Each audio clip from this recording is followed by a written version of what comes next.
You think you're still in control, old man. You can't even take care of yourself. That's what my daughter said to me one night, right before I realized she'd been slipping something into my dinner. Have you ever caught someone you love your own blood doing something that made you question every memory you shared? I didn't confront her. I did something else instead. Before we jump in, I want to know where in the world are you right now and what time are you listening? Let me know in the comments. Silence used to feel like grace. The older I got, the more it seemed that staying calm, avoiding noise, was a form of love. Life stayed steady, small routines, quiet dinners, days, predictable enough to pass without effort. Emily dropped by most evenings, saying she hated the thought of me eating alone. That night felt no different. Soup simmered. Bread toasted her voice, humming an old tune. She looked grown, composed, like someone who'd built a life of her own. Bowls on the table. A quick smile, then the ladle. I was talking about the car when her hand paused above my bowl. Something fell in, barely a sound, just a flick of her wrist. Don't let it get cold, Dad. Maybe it was seasoning. Maybe nothing at all. Still, the stomach turned before the spoon even lifted. Conversation hung thin. Her words about work drifted smooth and distant. The question, "What did you just do?" stayed lodged in the throat. Years of swallowing doubt made the silence easy. After dinner, she cleared the table eyes, avoiding mine. "You've looked tired lately," she said lightly. "Take those vitamins I got you." Hands trembled, picking up the glass. After she left, the bowl sat half-full, soup cooling into a thin film. The ticking clock filled the room. Opening the cabinet, I found the bottle. The pills looked wrong, different color, no doctor's mark, only my name printed cleanly on the label. A few poured into my palm, one pressed until it crumbled. The rest went down the drain water, running until they vanished. Out on the porch, lights blinked on across the street, a dog barking somewhere far off. Just hearing movement helped. After her mother died, Emily had been all there was. Believed we were taking care of each other. Trusted her with everything, my health, the house, the money. Maybe that trust had turned into blindness. Mornings felt heavier. Waking before the alarm, before light touched the curtains. Coffee sat untouched, toast cold. By noon, the phone rang. Emily's tone was bright, practiced. "How are you feeling, Dad? You sounded off yesterday." "Fine," I answered. The lie slipped out easy. She offered to come by, bring groceries, cook dinner. I told her not to. Her laugh, once comforting, now scraped raw. By afternoon, dizziness returned. The clock's hands crawled across the face as I sat at the table, trying to quiet the thought that refused to fade. I needed to know. At the clinic, the nurse checked my blood pressure twice. "A little low," she said. Any new medication told her I was taking what my daughter gave me. The doctor frowned. "No new prescriptions. Bring the bottle next time," he said. I nodded and left, chest tightening. The sky looked washed out. Cars drifted past, and for a moment the world felt far away. Walked home instead of taking the bus, following the route Emily and I once took when she was small, her running ahead, glancing back to make sure I was still there. Now it was me turning back, though no one followed. At the park, I sat near the pond. Ducks floated lazily. A boy tossed crumbs while his mother scrolled her phone. I envied that kind of calm, the ignorance that exists before love teaches you to doubt. Thomas Marianne's voice broke the thought. She crossed the path, her dog tugging at the leash. "You look pale. Everything okay? Just tired." Her brow furrowed. "You've been just tired for weeks. Guess that's retirement for you." She didn't believe me, but let it go. That was what I liked about her, she sensed, when not to press. At home, the answering machine blinked. Emily's message filled the room. "Dad, did you remember your pills? Please don't forget them, okay?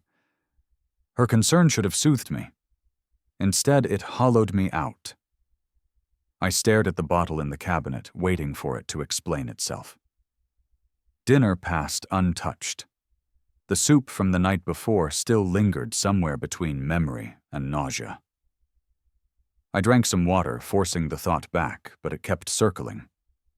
Later, the street hummed with faint life. A TV played too loud down the block. Laughter spilled through an open window. I envied how light it sounded. Marianne sat on her porch, tea in hand. Can't sleep either, she called. Guess not. Join me. I crossed over. We drank quietly while her dog snored at our feet. You've always been steady, she said. Didn't think I'd see you restless. Maybe steady's just another word for numb. She studied me. You're carrying something. Thinking about trust, I said. How it can turn into blindness. People mistake silence for peace, she replied. Sometimes it only feeds the wrong thing. The words landed hard. I didn't respond. She didn't need me to. We stayed until the night thinned. Back home, I found the doctor's note from months ago, his handwriting clear, unchanged. The prescription matched nothing on that bottle. The urge to call her came fast, to demand the truth, to hear her deny it. But what if she didn't? What if she spoke gently, certain she'd done nothing wrong? The phone sat within reach. I never picked it up. Sleep stayed distant. Every sound in the house felt louder, the hum of the fridge, the wind brushing the siding. Tried counting breaths, but each one carried the same question. What kind of person does that to someone who raised them? The next morning brought a strange clarity. When my hand reached for the cabinet, it froze. The bottle stood where it had been label peeling slightly, left it untouched. Under the sink, the old prescriptions waited. Different size, different brand. That small detail was enough to shake everything. I drove to the pharmacy. The pharmacist recognized me, asked how I'd been managing. I asked if they'd recently changed suppliers for my prescription. She checked the record and shook her head. Not for months, she said. The hum of the car filled the space where my thoughts should have been. I kept replaying the image of Emily's hand hovering above my bowl. It had been so quick, so casual, like she'd done it before. Back home, I sat at the dining table with both bottles lined up in front of me. One prescribed, one brought by her. I turned the second bottle over and read the fine print. The dosage didn't match. It wasn't vitamins. It was a sedative, mild, but long-term it could make someone tired, dull, forgetful. Emily stopped by. I hadn't expected her. I was in the area, she said, setting grocery bags on the counter. Thought I'd check in. She started unpacking vegetables, talking about her office again. Someone got promoted, someone else quit. I watched her back as she moved, calm, confident, familiar. Then I asked, did the doctor change my medication? Her hands froze for half a second before she turned around. What? The pills, I said. They're not the same. She blinked, recovered fast. Oh, that. The pharmacy was out, so I got a substitute brand. I meant to tell you. Her voice was smooth, practiced. I nodded slowly, pretending to accept it. I see. Don't worry, she added, placing a hand on my arm. I'd never give you anything unsafe. The contact felt wrong, too light, too careful. I almost asked her to stop pretending, but the words wouldn't come. She finished putting things away, kissed my cheek, and said she'd call tomorrow. That night I couldn't stay in bed. Every small sound made me tense. Opened the desk drawer and froze. The bank envelope I'd kept for years was half empty. Savings that should have lasted untouched now cut in half. The records showed nothing, no break-in, no report, only quiet withdrawals that could have gone unnoticed, if not for a passing thought. Sat there doing the math, searching for a reason. Maybe she paid bills, maybe she'd replace it. Excuses came easy. They always had. Around midnight came a faint shuffle, a cabinet hinge, the soft click of glass. Breath caught. Emily stood in the kitchen coat on purse half open. "Couldn't sleep?" she asked, voice steady, but eyes sharp. "Thought I'd tidy up before heading home." She kissed my cheek and left. The door closed softly. The house stayed still long after. By morning, the decision replaced shock. Confrontation could wait. I needed proof. Coffee tasted metallic, so I poured it out. The paper blurred. Somewhere between guilt and disbelief, another thought crept in. Maybe she believed she was helping protecting me from losing control. People commit quiet cruelties when they mistake them for love. A knock startled me. Marianne stood there with a basket. "Baked too many muffins," she said. Tried to smile, failed halfway. "You're not yourself," she murmured. "If you ever need to talk, I'm next door." Her kindness stung more than suspicion. Words pressed at the back of my throat, but I swallowed them. Speaking would make it real. A week passed. The tension settled into something quieter, a hum beneath every ordinary task. Emily still visited cheerful, undisturbed, spoke of errands, traffic deadlines. I nodded, where expected my thoughts elsewhere, balances, bank slips, the money gone missing. That Friday she arrived early, arms full of groceries. "Thought I'd make your favorite stew," she said, setting the bags on the counter. "You haven't been eating well." Her kindness cut sharper than accusation. Pretending to sort mail, I said, "You don't have to cook every time. I can manage. I like taking care of you." Her eyes flicked toward the cabinet with the pills quick but clear enough. She moved easily through the kitchen drawers, opening without pause. This was her space now. I'd become part of the backdrop. Knife tapping against the board in steady rhythm brought back an old memory, her small hands kneading dough beside her mother. What once softened me now stung. "Dad, maybe you shouldn't drive anymore. You've been forgetting things," she said. "I'm fine. It's not about pride. It's about safety. Maybe we simplify things. I can help with Bill's medication." The words slid out, rehearsed.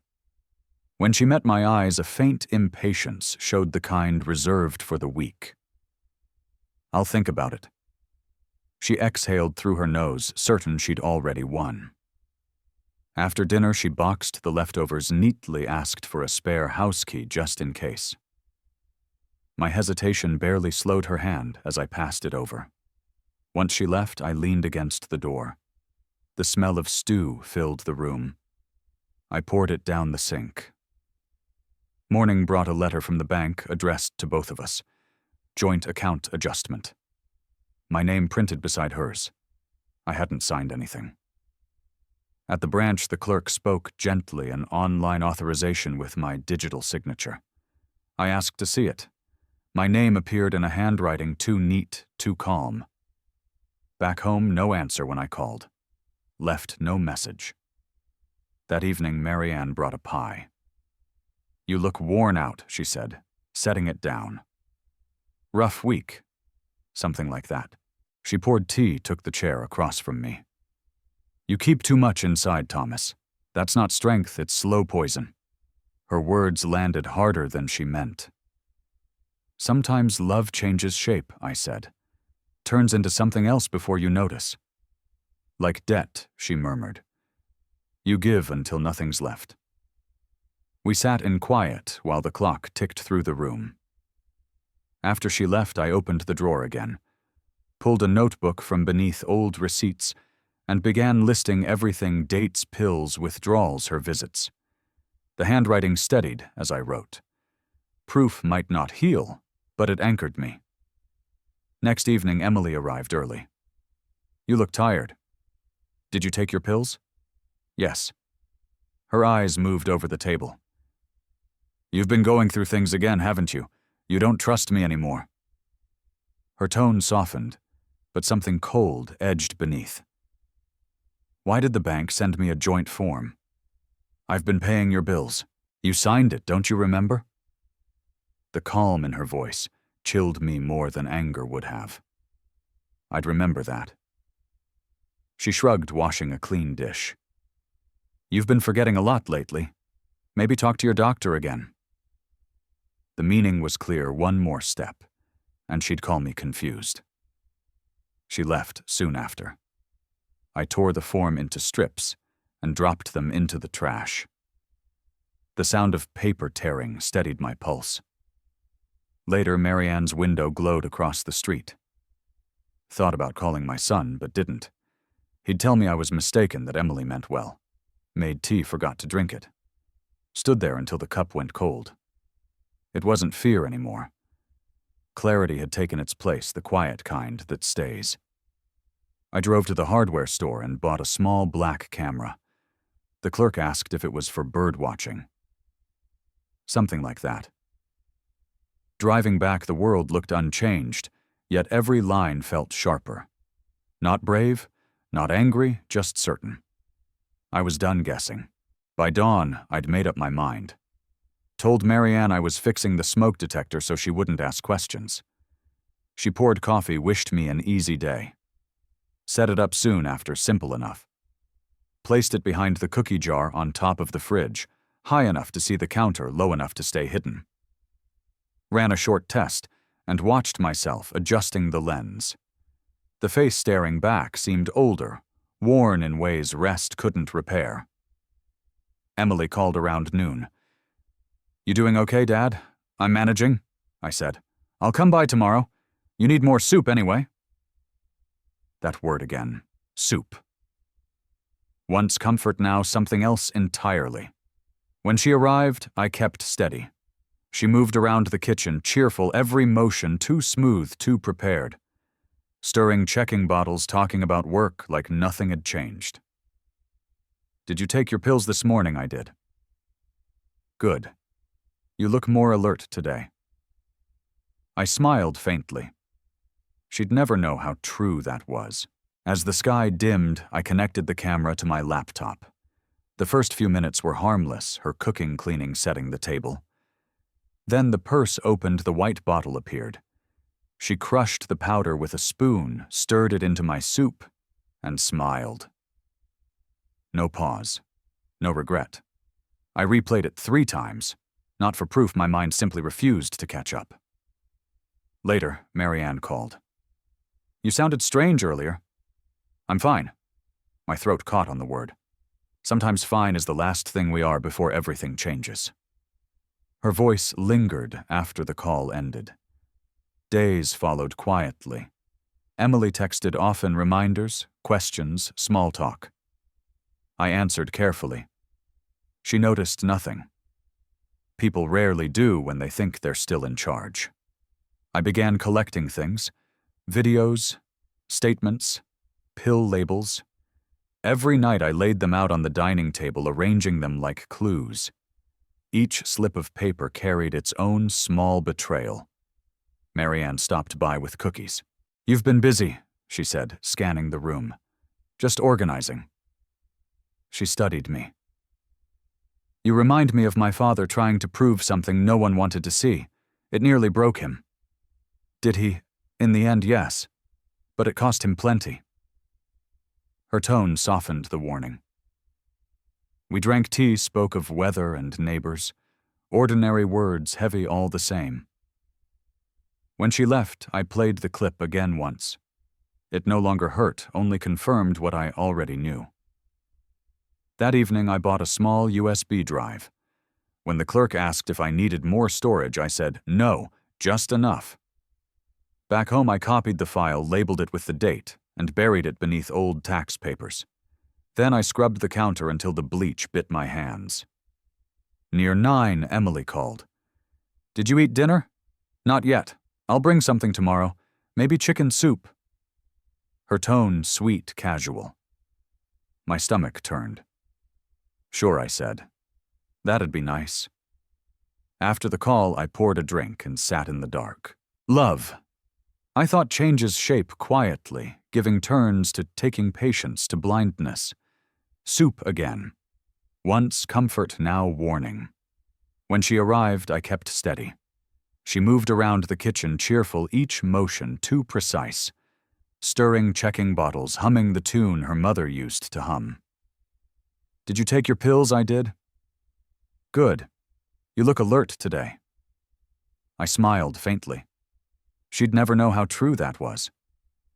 She unpacked containers, ladled soup into the same bowl I'd nearly thrown away. "Eat while it's hot. I'm not hungry. You haven't been eating enough.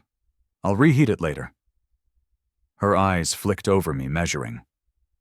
Maybe I should move in for a while, keep an eye on things. The words hit harder than she intended. "I don't think that's necessary. It's only until you get stronger." Stronger than what I almost asked, but silence answered for me. She took it as surrender. "You don't have to pretend you're fine.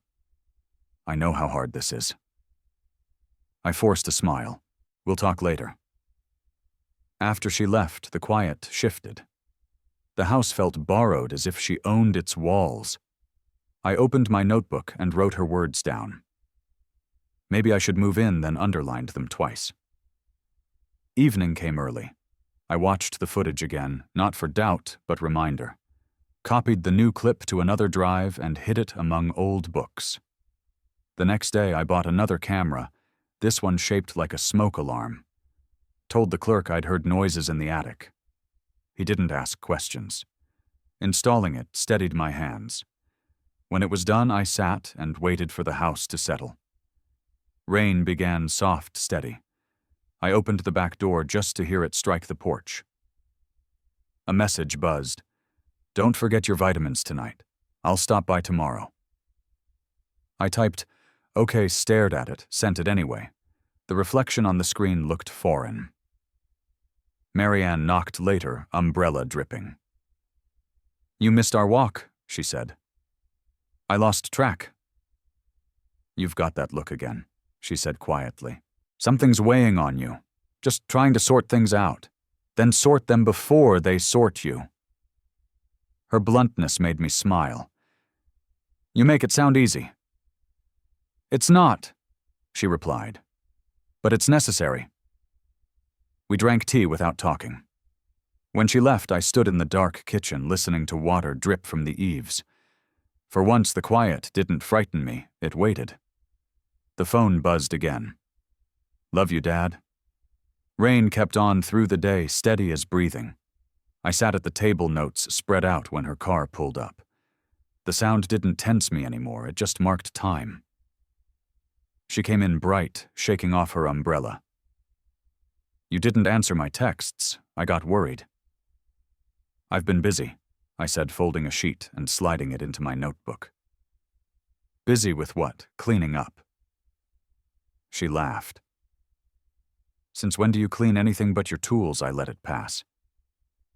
She moved through the kitchen, talking about work, arguments, deadlines, noise meant to fill space. Her voice made the house sound alive again. Opening the fridge, she paused under the small camera above her. Didn't see it. My pulse still jumped. "I brought soup," she said, setting a container down. "You can't live on coffee forever. I'll heat it later." "You're losing weight," she pressed. "You need someone here. I have someone," I said. "Me." She didn't reply. Tidied the counter instead, calm and precise. When she bent to a drawer, I caught a glimpse of her purse, white plastic half hidden. "Emily," I asked quietly, "do you ever feel guilty about anything?" Her head lifted. "What? When you do something wrong, does it bother you?" She smiled, thinking I was joking. "You sound like one of your sermons again. I'm serious. Everyone makes mistakes. You can't carry guilt for every little thing. Some mistakes aren't little." She steadied her tone. "You're tired. You should rest." "I'll handle my bills myself," I said when she offered help. "That's not wise." "Maybe not, but it's mine to do." Her mouth tightened. She didn't argue, just put her phone away and left. Later, I watched the footage, her stirring, slipping powder into the soup. I stopped before the end. No need to see the smile again. The next morning I went to the police station with the USB in my pocket. Told the officer I wanted to report tampering. His face stayed blank until I said poison. Then came the questions, who, how, when. I answered carefully, steady. Calm made people believe you. He said they'd review it, maybe follow up. I thanked him and left. Clouds thinned as sunlight pushed through. The town looked the same, only smaller, as if everything had drawn closer. Back home I poured water, sat, and waited. Waiting had become its own rhythm, nothing to prove, only time unfolding.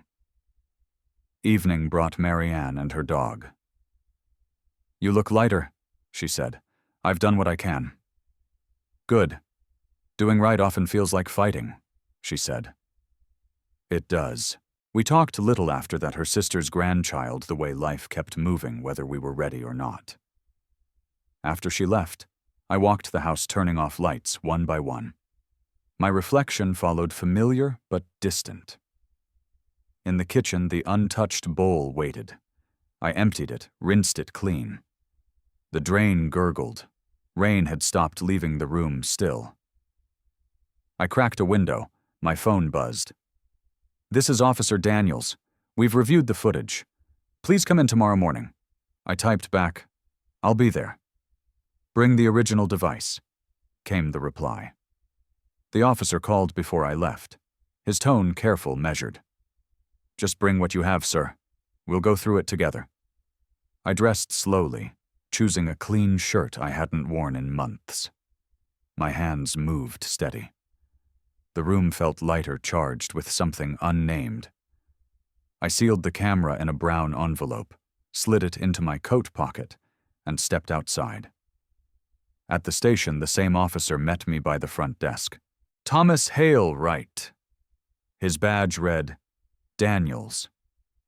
He led me to a small office that smelled faintly of coffee. The computer screen waited, humming softly. "You've got footage," I handed him the envelope. He plugged it in, played the clip, her hand, the soup, the powder. Neither of us spoke. When it ended, he looked from the screen to me. "Your daughter?" "Yes." "You're sure about what she added?" I looked up the label. "It's a sedative." He typed notes, nodded once. "We'll confirm that." "You did the right thing keeping this." The words felt heavier than comfort. I sat still, listening to the buzz of the light above. "Do you want to press charges?" The question lingered. I heard my wife's voice in the back of my head telling Emily not to stay mad, to let things go before bedtime. But this wasn't that. "Yes," I said. He wrote it down. "We'll contact her soon. I'll need your statement." I signed. My hand trembled halfway through, leaving a faint smear of ink. "Go home and rest, Mr. Hale," he said. "Rest." The word landed wrong. I walked past the bakery, the post office, the park where Marianne walked her dog. She wasn't there. I wished she was. At home I made coffee, forgot to drink it. The phone buzzed, unknown number. I didn't answer. Later, a knock. 2 officers. One I didn't know. "Mr. Hale, the taller one, said your daughter came in voluntarily. She's cooperating. Did she say why? She said it was a misunderstanding. Claimed she was helping you sleep." I gave a dry laugh. "Did you believe her?" "That's for the investigators to decide," he replied. "For now, we've issued a restraining order." I thanked them. The house felt smaller after they left. Evening came. I paced through the rooms, touching furniture like proof I still belonged there. Then the phone rang, her name glowing on the screen. I let it ring out. Twice. Then silence. Marianne knocked soon after. "You missed our walk again," she said. "I think it's done. The police have it now." She stepped in, setting a grocery bag on the counter. "You shouldn't be alone." We ate quietly. The food was warm, steady. "What happens next?" she asked. "I don't know. You've carried it far enough," she said. "Let them take it. When she left, I cleaned up again, same motions, same rhythm. My hands moved because they needed to. The phone buzzed once more. "Dad, please call me. I didn't mean to hurt you." I left the phone face down, sat on the porch. The street was quiet, crickets humming steady. Across the road, a porch light blinked on and off, slow, even like breath. Days blurred together. Coffee went cold before I remembered to drink it. The quiet hung between peace and absence. Every creak of the floor reminded me that I was alone again. Marianne stopped by with a stack of newspapers. "Keep your mind busy," she said. I thanked her, though I didn't read them. Words meant little now.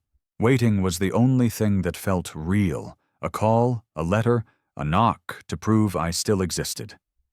The call came Tuesday. Daniels again, his tone careful. "Mr. Hale, your daughter, confessed. She admitted to altering your medication, claimed it was concern, said she only wanted to help you manage." The word help twisted in my gut. "Is she being charged?" "Yes." "Negligence and unauthorized tampering. Not jail time, but formal processing." "Right." He paused. "If you need support, there are services for cases like this." I nearly laughed. Hard to process didn't come close, but I thanked him anyway. The house grew heavy, not from what remained, but what was gone. I moved through each room, touching what she'd once claimed her mug, the drawer she always rearranged. Everything looked the same, stripped of warmth. That evening, I cooked for the first time in weeks. Eggs and toast.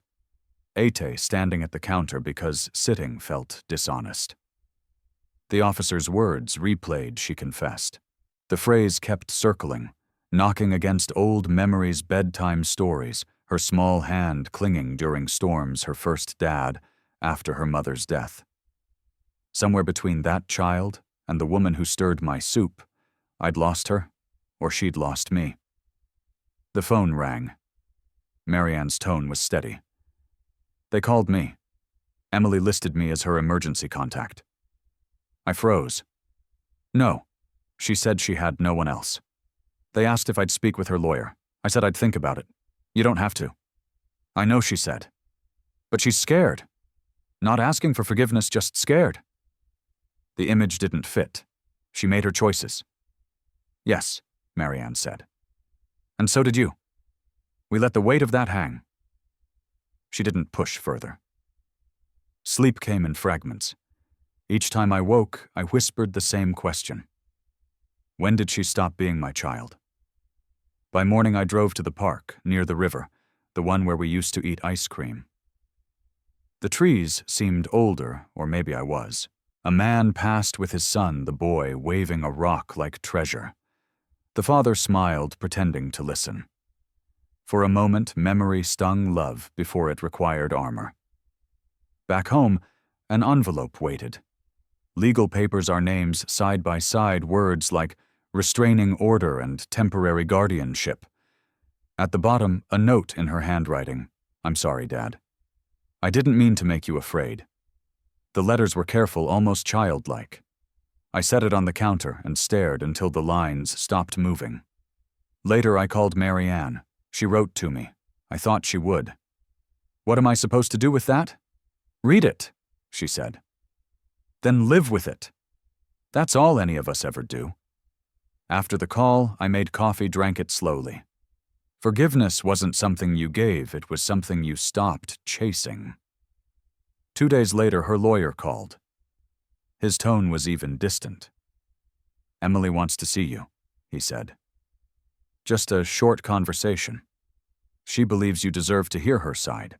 I tightened my grip on the phone. What side could there be? "I'm just the messenger, Mr. Hale. You're not required to go." "I'll come," I said before I could stop myself. The meeting was set for Friday. I spent the night pacing, not from fear but restlessness. Every step passed through memories, birthdays, arguments, quiet dinners. They all led here. Morning came gray and heavy. I drove slow the road, folding under me, the city half awake.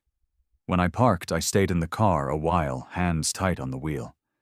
The office smelled of paper and disinfectant. The lawyer greeted me, led me to a small room where she already waited.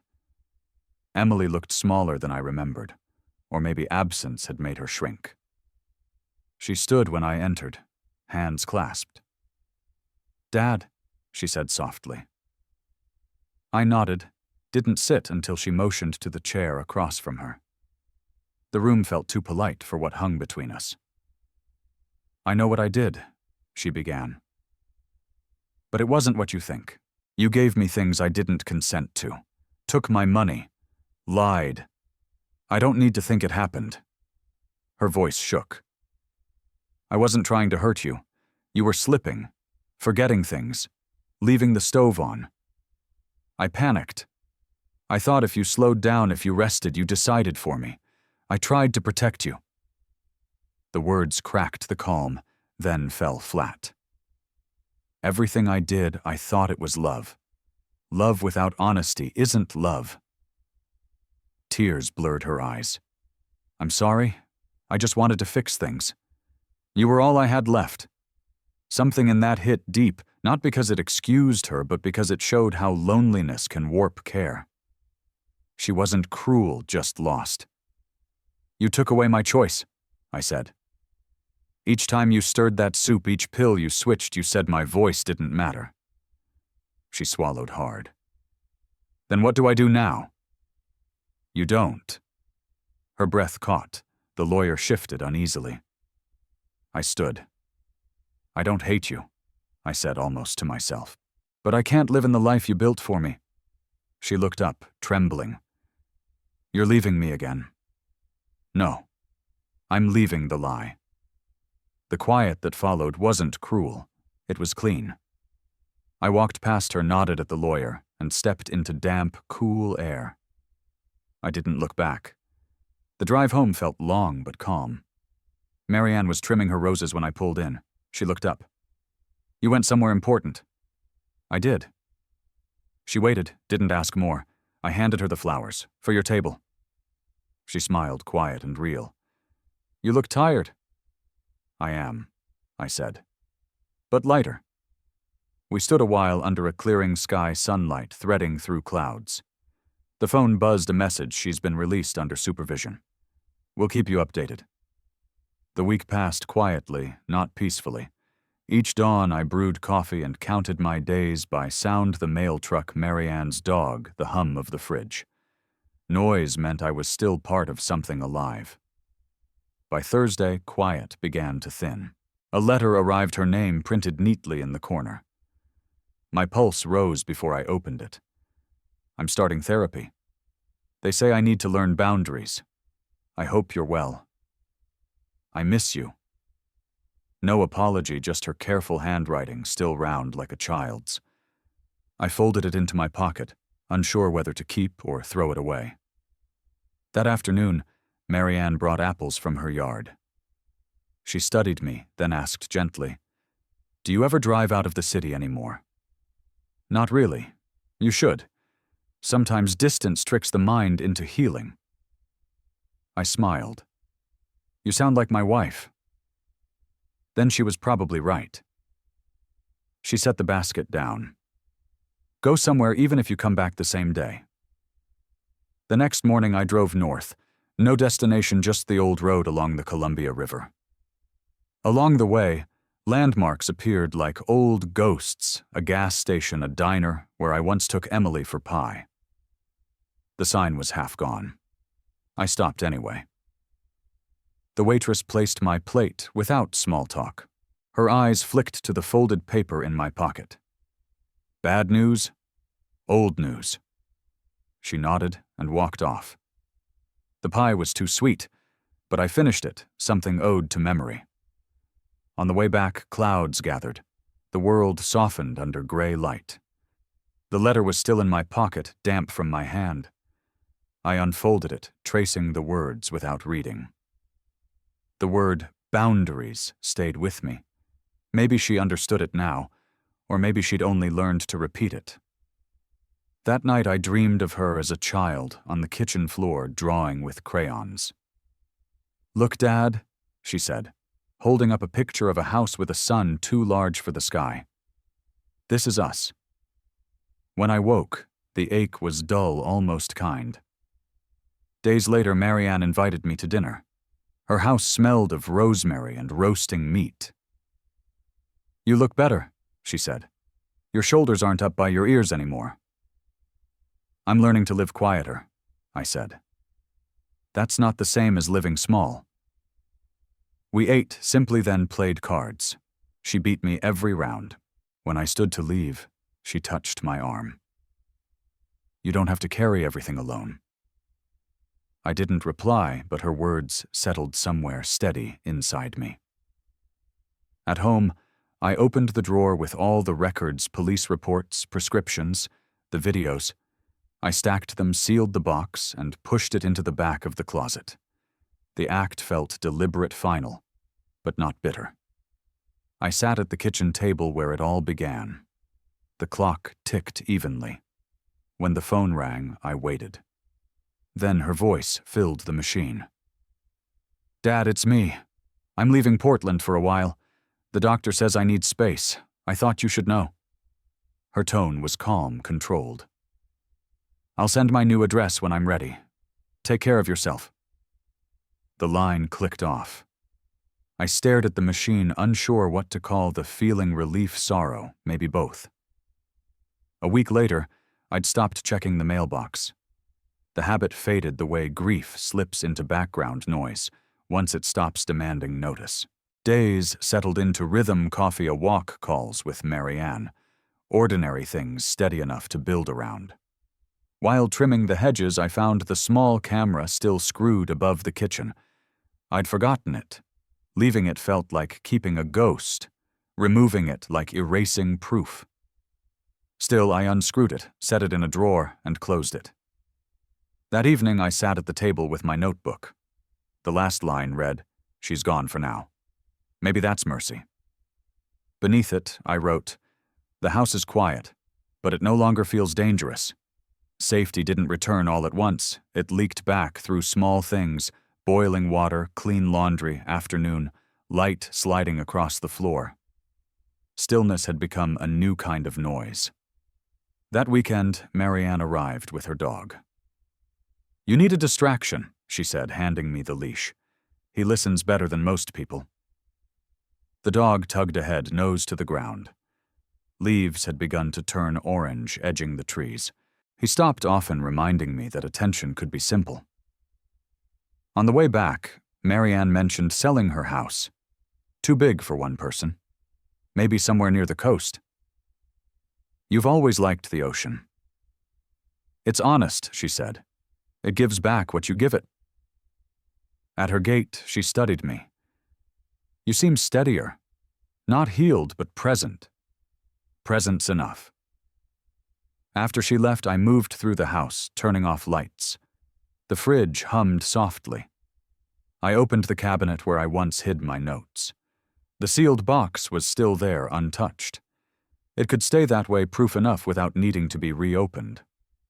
Morning light stretched across the room. I poured coffee, sat on the porch, listened to birds.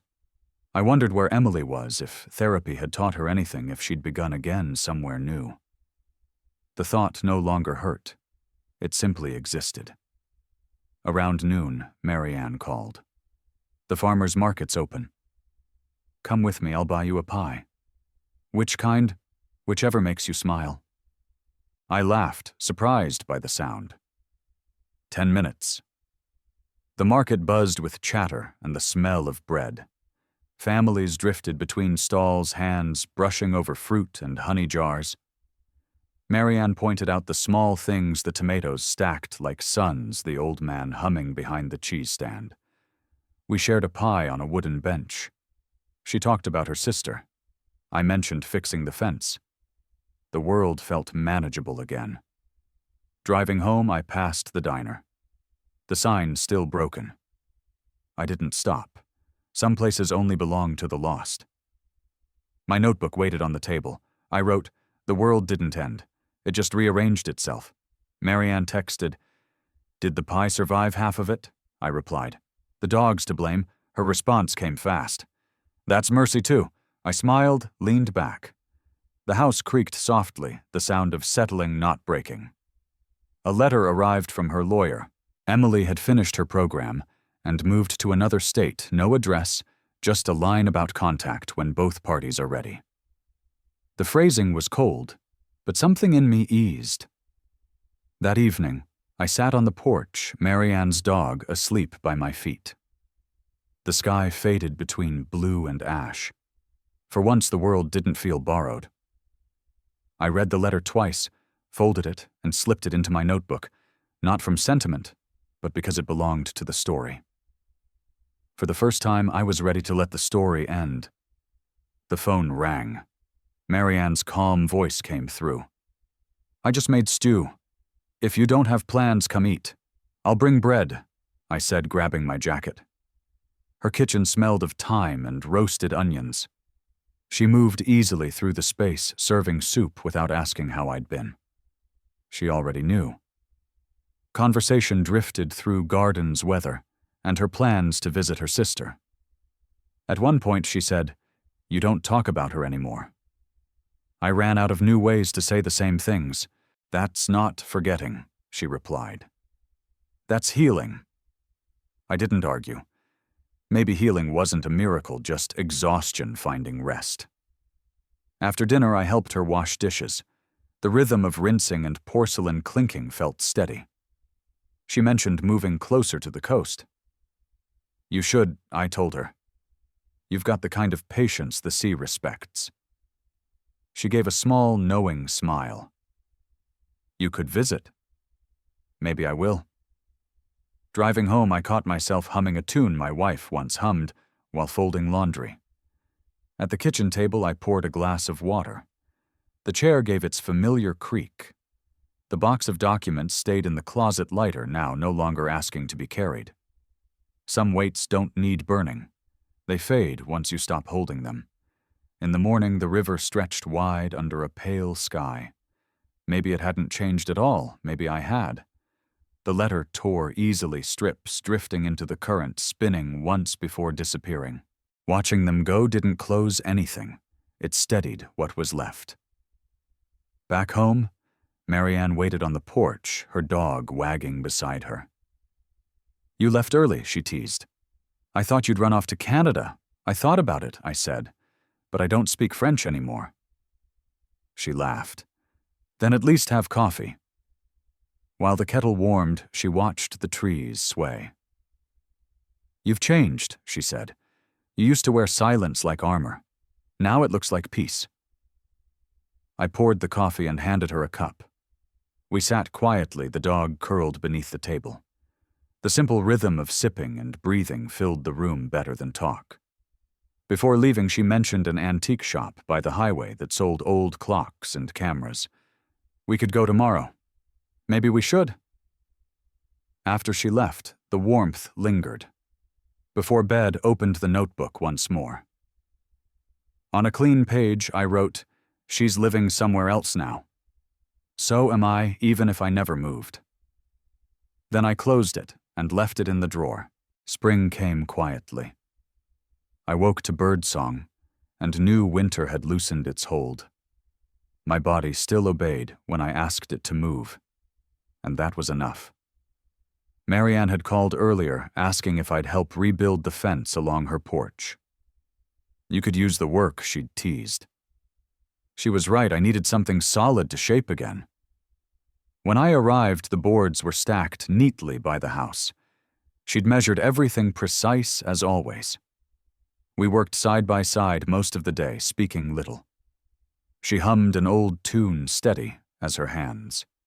Passing nails, holding boards, it was the kind of rhythm that didn't need words. At noon, we sat on the steps with lemonade and sandwiches, watching her dog chase a bee that refused to care. "You've been sleeping better," she said. I stopped waiting for the past to explain itself. "That's as close to peace as anyone gets," she replied.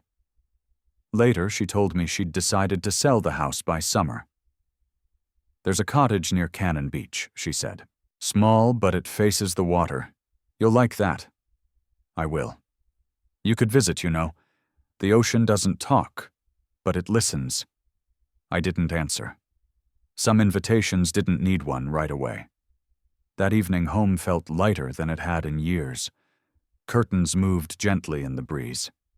The stillness no longer stung, it felt earned. Days later, a letter arrived with no return address.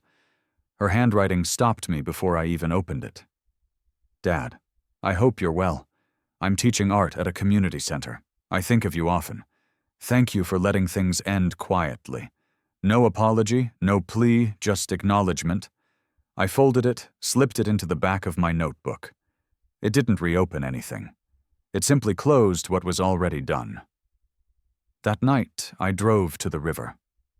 The sky was pale gold, the kind that doesn't last. I parked where I'd once thrown her letter into the water and watched the current move unbothered steady. It didn't look like forgiveness, only life continuing. A few kids ran along the bank tossing stones, laughing. One waved. I waved back before realizing it. At home, I took out the old box of documents, the evidence notes, the proof I once guarded like armor. The papers were just papers now, the camera just plastic.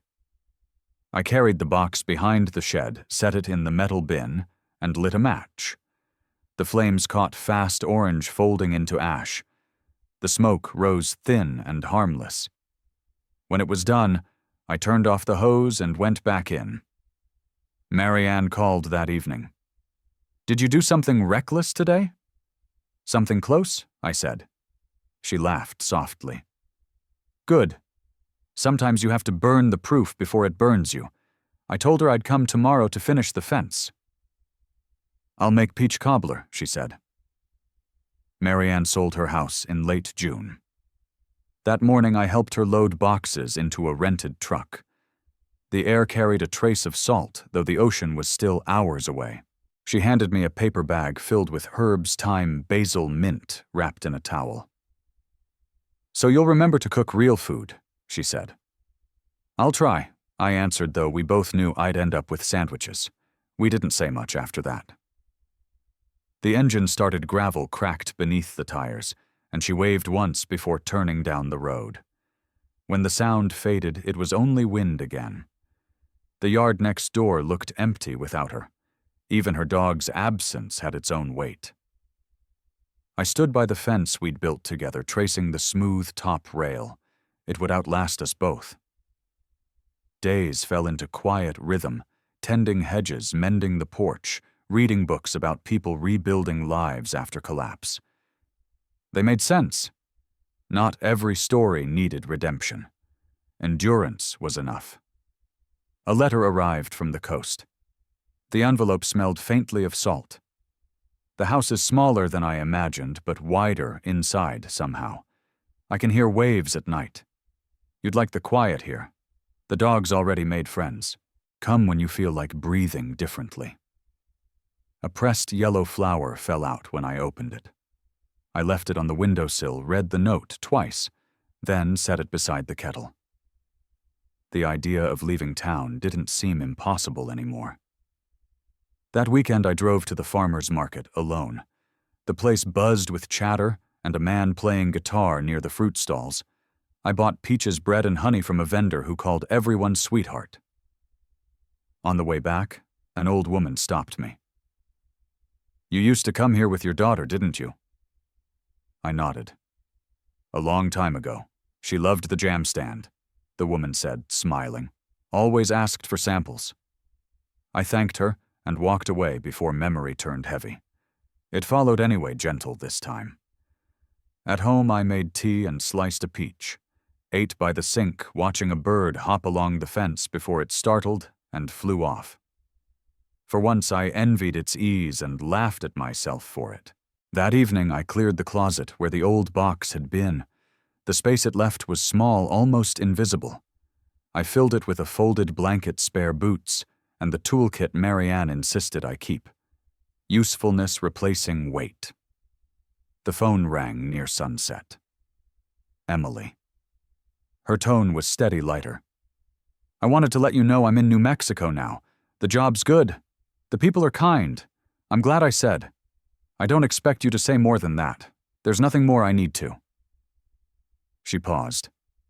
Then, you too, Dad. The call ended short and plain, but it left warmth behind. I didn't save her number. I didn't need to. The quiet that followed felt natural. That night I cooked for the first time in months stew with Marianne's herbs. The scent filled the house like company. A neighbor walked by with her child and waved. I lifted a hand in return. Small gestures stitching the day together. When the clock struck 9, I poured coffee into a thermos and stepped outside. The stars were faint but constant. I sat on the porch steps, the mug warm between my hands, and thought how every ending I'd feared had turned into a quieter way of living. Not forgiveness, not triumph, just continuation. A breeze moved through the trees carrying the scent of rain. I breathed in slowly.